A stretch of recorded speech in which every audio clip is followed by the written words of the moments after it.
Dear student, and today I am going to discuss assertive to interrogative. Assertive to interrogative সেন্টেন্সটা তোমাদের পরীক্ষাতে changing সেন্টেন্সে আসে। তো সেক্ষেত্রে তোমার অ্যাসার্টিভ টু ইন্টারোগেটিভ সেন্টেন্স এবং এর আগে করেছি আমরা অ্যাসার্টিভ থেকে নেগেটিভ। সেন্টেন্স পরিবর্তনের ক্ষেত্রে যে বিষয়টা সবসময় দরকার তোমাদের লক্ষ্য রাখা দরকার, verb. Verb is the main element to make sentence. And if you don't identify verbs, you can't change the sentence. So verb is all in all to make sentence. And then also if you want to understand in English, and there is no alternative way to know lot of verbs. So verb is the first and the foremost important element. তাহলে তো বোঝা গেল কি আমি assertive থেকে interrogative করি, assertive থেকে negative করি, সব ক্ষেত্রেই তোমাকে ভার্বটাকে আইডেন্টিফাই করতে হবে। যদি তুমি ভার্বটা আইডেন্টিফাই করতে না পারো তাহলে চেঞ্জিং সেন্টেন্সের ক্ষেত্রে তুমি ব্যর্থ হবা সেন্টেন্স চেঞ্জ করতে। তো দেখো আমি কিভাবে এই সেন্টেন্সগুলো করতেছি। তো সেক্ষেত্রে তোমার কোন কোন ভার্বগুলো, ভার্ব তো আছে অনেক ভার্ব, আমি কোন ভার্বগুলো বেসিকলি ফোকাস করব সেটা একটা গুরুত্বপূর্ণ কোশ্চেন। কোন ভার্বগুলো তোমাদেরকে জানা দরকার, না জানলে তুমি চেঞ্জিং সেন্টেন্স একদম পারবেই না। সে কোন ভার্বগুলো? দেখো এই ভার্বগুলো। আজকের ভিডিওটা সবচেয়ে গুরুত্বপূর্ণ, এই জন্যই গুরুত্বপূর্ণ যে আমি কিছু ভার্ব নিয়ে আলোচনা করবো। যেমন মনে করো টু বি ভার্ব। অনেকে এই বিষয়টা লক্ষ্য করে না বা গুরুত্ব দেয় না যে টু বি ভার্বটা আসলে কি। টু বি ভার্ব হলো am, is, are, was, war,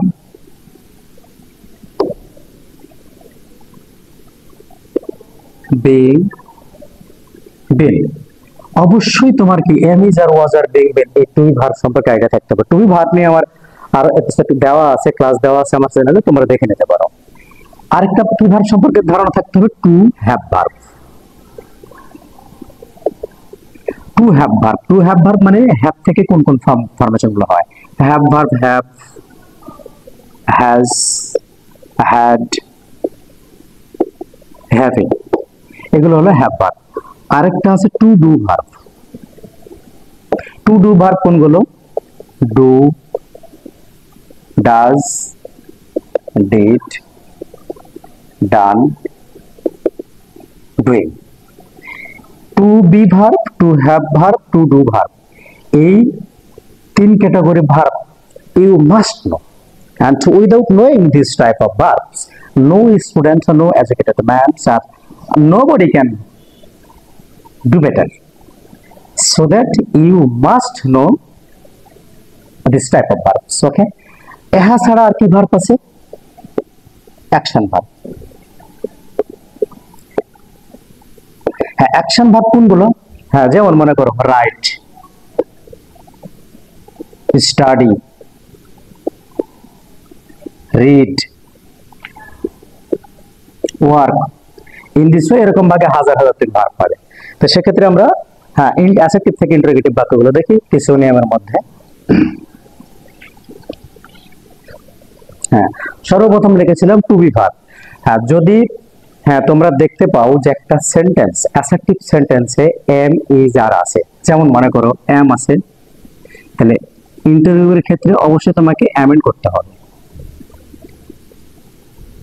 amend করতে হবে। যদি ইজ থাকে আমি ইজেন্ট করব, আর থাকলে আরন্ট করব, ওয়াজ থাকলে ওয়াজেন্ট, ওয়ার থাকলে ওয়ারেন্ট। এইভাবে কিন্তু আমি অবশ্যই কি করতে পারবো, ভার্বগুলোকে ইন্টারোগেটিভ করতে পারি। এম থাকলে অ্যামেন্ট হচ্ছে, ইজ থাকলে ইজেন্ট, আর থাকলে আরেন্ট, ওয়াজ থাকলে ওয়াজেন্ট, ওয়ার থাকলে ওয়ারেন্ট। এগুলো এই টু বি ভার্বগুলো যদি থাকে অবশ্যই ইন্টারোগেটিভ পরিবেশন এগুলো তোমাকে করতে হবে, সাবজেক্টের পূর্বে অবশ্য। তাহলে দেখো আমি যদি লিখি উই আর ভেরি হ্যাপি,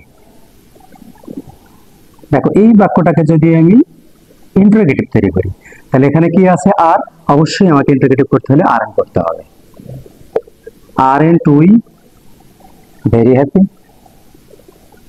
অসম্ভব। একটা জিনিস লক্ষণীয়, যদি তোমরা দেখো বাক্যটা অ্যাসার্টিভ কিন্তু অ্যাফার্মেটিভ ফর্মে আছে, অর্থাৎ বাক্যটা নেগেটিভে নেই, সেক্ষেত্রে কিন্তু এখানে আর হবে। এরকম ভাগে আমি যদি আরেকটা বাক্য লিখি হি was a good student। এইটাকে যদি তোমার পরীক্ষাতে এরকম বাক্য যদি ইন্টারোগেটিভ আসে, এখানে কি আছে was, অবশ্যই আমি কি করব wasn't he a good student। সন্দেহের চিহ্ন, অবশ্যই প্রশ্নবোধক চিহ্ন তোমাকে দিতে হবে। তাহলে এই বিষয়টা কিন্তু একদমই সহজ, যে am থাকলে amn't, was থাকলে wasn't, were থাকলে weren't, are থাকলে aren't। আবার যদি থাকে is, আমি যদি বলি book, book is the best friend, এইটাকে যদি আমি এই বাক্যটাকে ইন্টারোগেটিভ করলে এখানে কি আছে is, অবশ্যই আমি isn't করব। isn't book the best friend? best friend প্রশ্নবোধক চিহ্ন। in this way you have to do practice this type of sentence। এরপরে আছে বাক্যগুলো যদি নেগেটিভ থাকে, যখন বাক্যগুলো নেগেটিভ থাকবে টু বি ভার্ব সহ, যেমন যদি বলি a farmer is working in the field, এটাকে আমি ইন্টারোগেটিভ করব। এখানে is আছে, তাহলে কি হবে isn't a farmer working in the field, প্রশ্নবোধক চিহ্ন। এই বাক্যটা যদি নেগেটিভ থাকতো এরকম a farmer is not working in the field, এটাকে ইন্টারোগেটিভ করতে বললে অবশ্যই বাক্যটা যেহেতু ইন্টারোগেটিভ আছে এখানে রিজন দেওয়ার দরকার নাই, তুমি শুধু কি দিবে is a farmer working in the field। এই হলো আমার টু বি ভার্ব সংক্রান্ত বাক্যটা ইন্টারোগেটিভ করা আছে ঠিক থেকে। এই পর্যায়ে যখন টু বি ভার্ব থাকবে না, অ্যাকশন ভার্বের ক্ষেত্রে আমি কি করব, এটা অবশ্যই একটা গুরুত্বপূর্ণ বিষয়। ভার্ব, অ্যাকশন ভার্বের ক্ষেত্রে কি করতে হবে, ভার্বের প্রেজেন্ট ফর্মের সাথে ভার্বের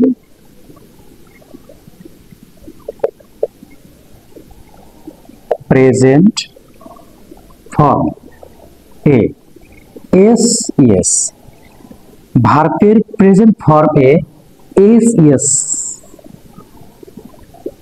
থাকলে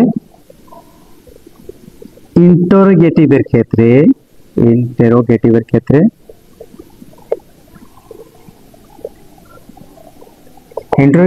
আমি কি করব, ডাজেন্ট দেব, doesn't plus subject plus base verb, প্রশ্নবোধক চিহ্ন। দেখো লক্ষ্য করো, he goes to school regularly, এই বাক্যটাকে ইন্টারোগেটিভ করব। তো সেক্ষেত্রে ভার্বের সাথে কি আছে, এখানে দেখো ভার্বের প্রেজেন্ট ফর্মের সাথে এখানে এসিএস আছে, যখন এসিএস থাকবে অবশ্যই আমি কি করব, ডাজেন্ট হি, যখন এখানে ডাজেন্ট হবে তখন গোটা বেস ফর্ম হয়ে যাবে গো টু স্কুল রেগুলারলি।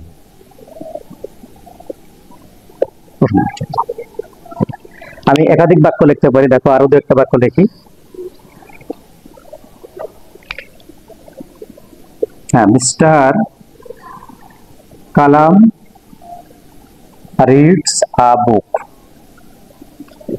দেখো এখানে ভার্ব, অ্যাকশন ভার্ব কোনটা, রিড, রিডের সাথে কি আছে এস, এস থাকলে আমি সাবজেক্টের পূর্বে কি দেব, নিউ অনুপাতে ডাজেন্ট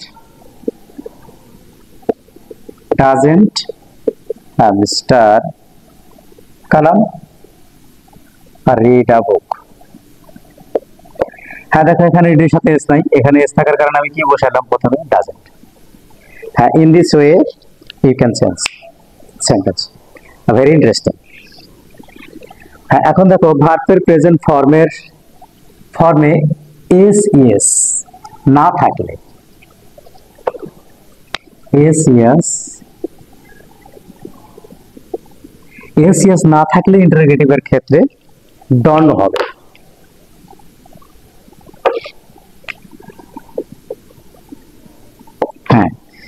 এসিএস না থাকলে আমরা ডন্ট দেব, সাবজেক্ট বেস ফর্ম, এভাবে ইন্টারোগেটিভ করতে পারবো। দেখি একটা বাক্য লিখি আমি, books introduce us to the realm of knowledge.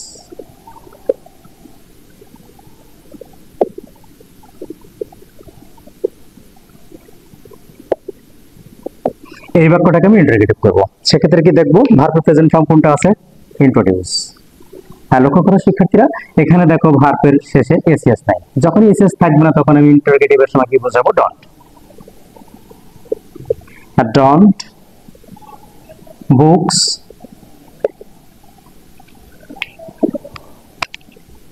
introduce us to the realm of knowledge.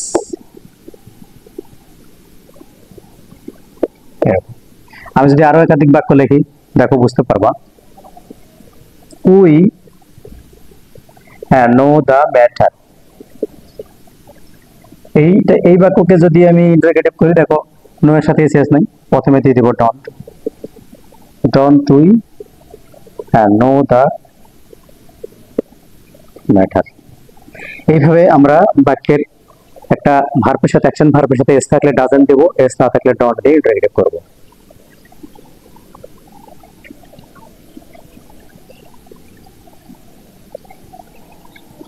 এই ধরনের বাক্যগুলো প্রায় সময় পরীক্ষাতে আসে। হ্যাঁ, আরেকটা বিষয় বলি তোমাদের, যদি এভরিবডি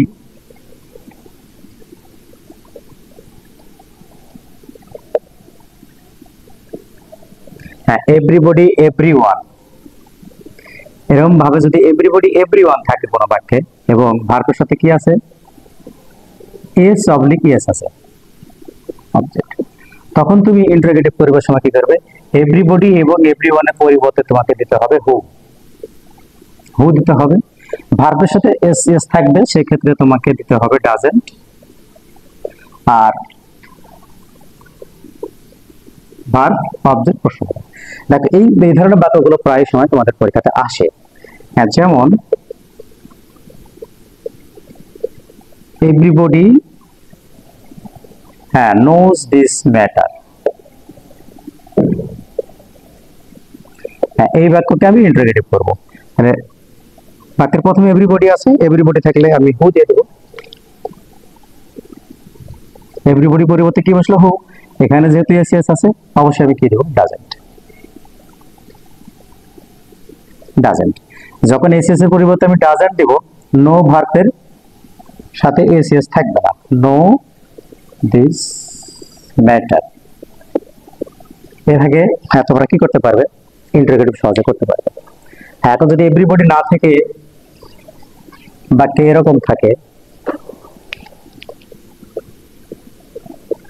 নোবডি,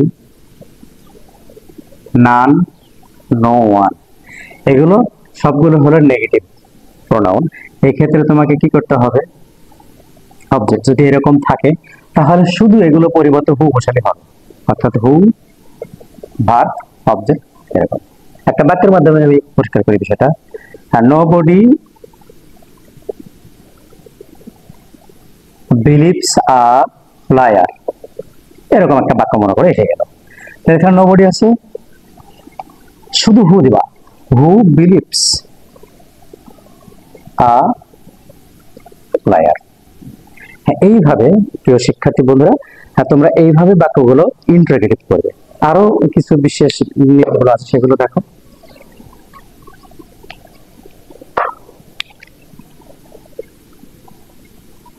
হ্যাঁ, বাক্যে যদি সাবজেক্টের পরে নেভার থাকে, নেভারকে আমরা যখনই ইন্টারোগেটিভ করব তখনই কি করব, আমরা ইভার করে দেব।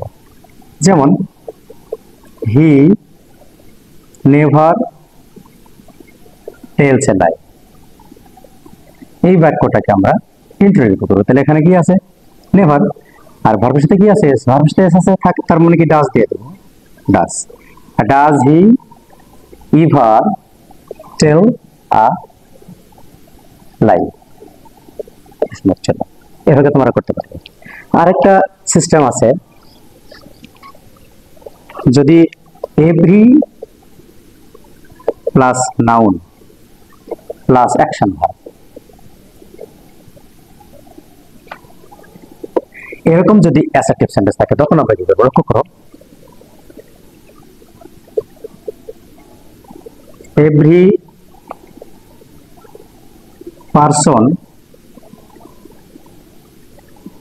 person has a good ability এই বাক্যটাকে ইন্টারোগেটিভ করব। সেক্ষেত্রে আমরা কিভাবে করতে পারি? এভরি যদি থাকে আমি লিখতে পারি is there any person, is there any person, তখন দেব আছে এস, তখন দেব আমি কি who doesn't have a good ability,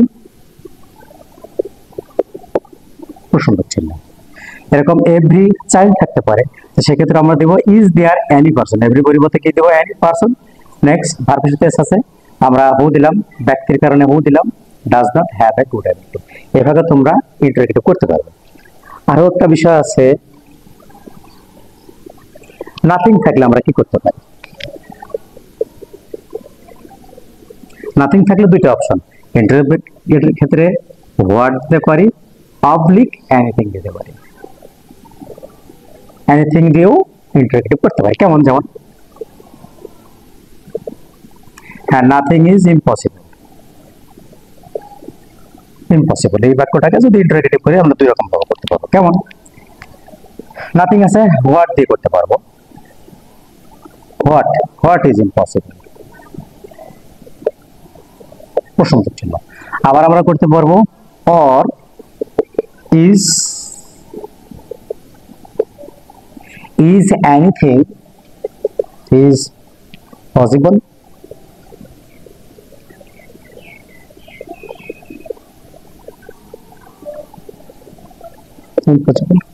এইভাবে প্রিয় শিক্ষার্থীরা আমরা ইন্টারোগেটিভ করতে পারি। এই ধরনের বাক্যগুলো যেগুলো তোমাদের আজকে দেখানো হলো, প্রায় এই ধরনের বাক্যগুলো পরীক্ষাতে অধিকাংশ সময় আসে। এখন আরেকটা বিষয় সেটা বলি, আই হ্যাড এ পেন, এই বাক্যটাকে যদি ইন্টারোগেটিভ করতে পারে তখন আমি কি করবো? এটা তো আছে ভি টু মানে তোমরা অবশ্যই জানো, এটা ভি2 মানে হলো পাস্ট টেন্স, পাস্ট টেন্সের অক্সিলারি ভার্ব কি ডিড, তো সেক্ষেত্রে আমি দিয়ে দেবো এখানে ডিডন্ট আই, এই হ্যাডটা তখন হয়ে যাবে কি বেস ফর্ম, তাহলে হ্যাড এর বেস ফর্ম কি হ্যাভ এ পেন, এরকম যে একটা didn't I have a pen. এখন যদি হ্যাভ না থেকে এরকম থাকে হি হ্যাজ আ পেন, এই বাক্যটাকে আমরা ইন্টারোগেটিভ করব। তখন কি হবে? এখানে হ্যাজ ভার্ব বেস ফর্ম, তখন আমি দিতে পারি doesn't he have any pen. প্রিয় শিক্ষার্থীরা, এভাবেই তোমরা কি করতে পারো? বাক্যগুলো অবশ্যই ইন্টারোগেটিভ অ্যাসার্টিভ থেকে ইন্টারোগেটিভ করতে পারবে। অ্যাকশন ভার্বের ক্ষেত্রে কেমন ইন্টারোগেটিভ করব আমরা? যদি এরকম বাক্য থাকে he did the work yesterday, এই বাক্যটাকে ইন্টারোগেটিভ করব। তো সেক্ষেত্রে এটা কিন্তু অক্সিলারি ভার্ব না, এই জায়গাতে এটা আছে মানে ভি2 ভার্ব পাস্ট ফর্ম আছে, সেই বাক্যকে যদি আমি ইন্টারোগেটিভ করতে চাই অবশ্যই ডিডন্ট হবে। কারণ কি? এটা তো পাস্ট টেন্সের অক্সিলারি ভার্ব অ্যাকশন ভার্বের ক্ষেত্রে didn't he do the work yesterday। এইভাবে তুমি বাক্যগুলো কি করতে পারবে? অ্যাসার্টিভ থেকে ইন্টারোগেটিভ করতে পারবে অতি সহজে। আর যদি আরো কোনো ভিডিও পেতে চাও ইন্টারোগেটিভের ক্ষেত্রে, অ্যাসার্টিভ থেকে ইন্টারোগেটিভের ক্ষেত্রে, সেক্ষেত্রে তোমরা অবশ্যই লাইক কমেন্ট করবে, আমি অবশ্যই খুশি হব এবং তোমরা সবসময় সাপোর্ট করবে এবং আমার চ্যানেলটাকে অবশ্যই সাবস্ক্রাইব করবে। সাবস্ক্রাইব করলে আমি অনুপ্রাণিত হব এবং তোমাদের জন্য সুন্দর সুন্দর ভিডিও বানানোর চেষ্টা করব।